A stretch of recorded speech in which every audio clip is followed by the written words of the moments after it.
Welcome back. Nova Scotia Premier Tim Houston is optimistic Ottawa's promise to spend $9 billion on defence this year could benefit his province. Ken Hansen is a defence analyst and researcher. He joins us from Dartmouth.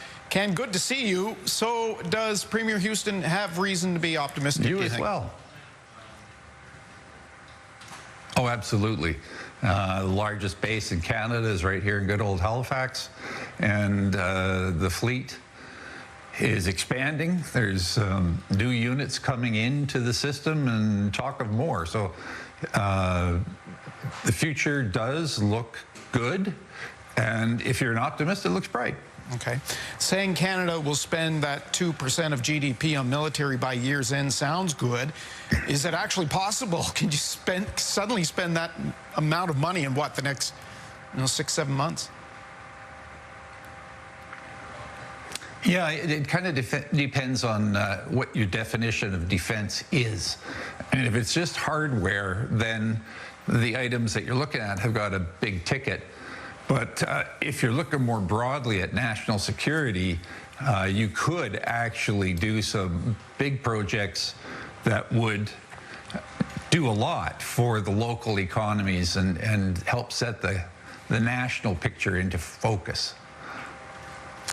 Is money the big issue, though? Because as you've stated, well, in our story last night, there just aren't enough men and women in our armed forces. The recruiting and retainment is certainly a big problem. Can money fix that?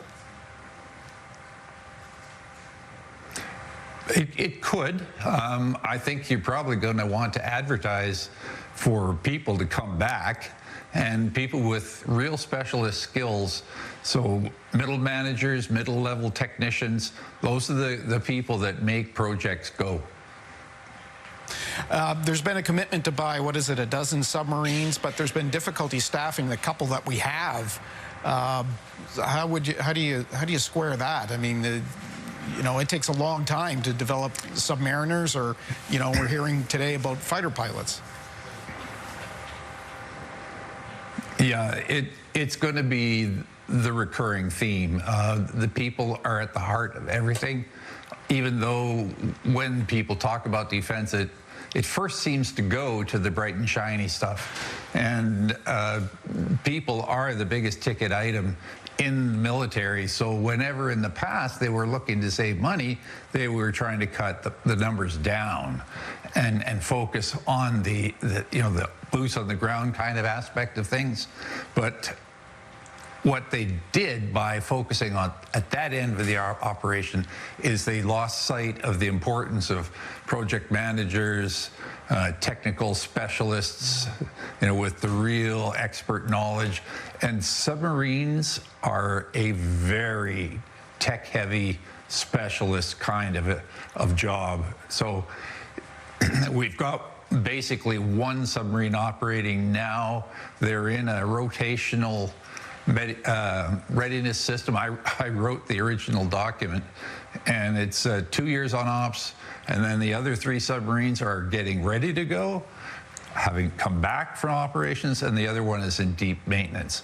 So you can shuffle people around, hopping them from one job to another, getting them ready to get the next boat going. But then you start, that increases the unpaid demand on these people to keep the operating capability going. And that's why they leave. They get fed up with it. They get burnt out. Yeah. Former Defense Minister Peter MacKay calls the spending commitment a lifeline for the armed forces. Is that what it is? Will that money just allow Canadian Armed Forces to catch up, or will it really allow them to move into the next 25 years? It should do both. When you're talking about that amount of money, there are current demands that need to be met. So they need parts, they need ammunition, they need technical bits for the things that get consumed. And they need to build up the logistical capacity, the people that keep track of that stuff, keep the demands for materials moving around. And not coincidentally, those are the same people that are essential to things like capital programs. And It may be hard for the operators to swallow, but they're not the most important people at the moment. Ken, when you look at this and you know, if somebody says we're going to give you $9 billion to bolster the Canadian Armed Forces, where do you begin? I mean, we were talking about staffing, but where's the urgency right now? We know how long it takes to put new airplanes in the air and new boats in the water. Right. So the urgency from a Canadian perspective is in the north.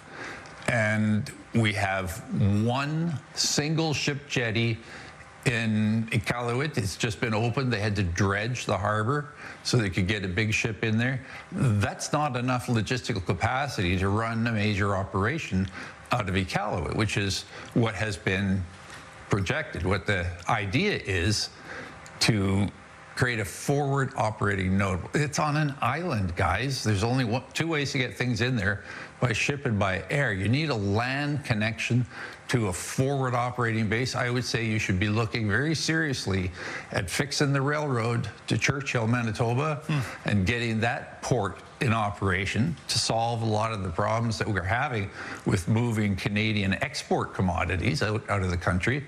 And then the other is Grays Bay, straight north to one of the only deep water port areas that are possible in the far north.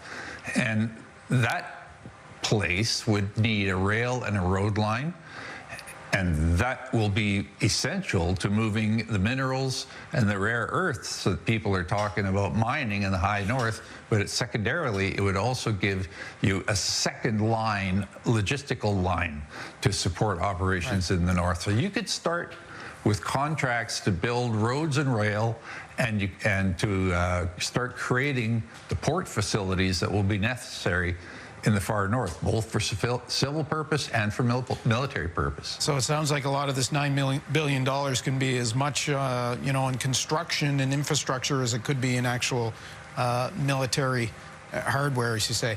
Ken Hansen, thank you very much. Always appreciate your insight. We'll talk again. Easily half. Easily half. Okay, and we'll be talking more about this in the coming months and years, no doubt. That will be just fine by me. I always enjoy it. Okay, thank you. We'll take a break, and we'll be back with more of your local news after this.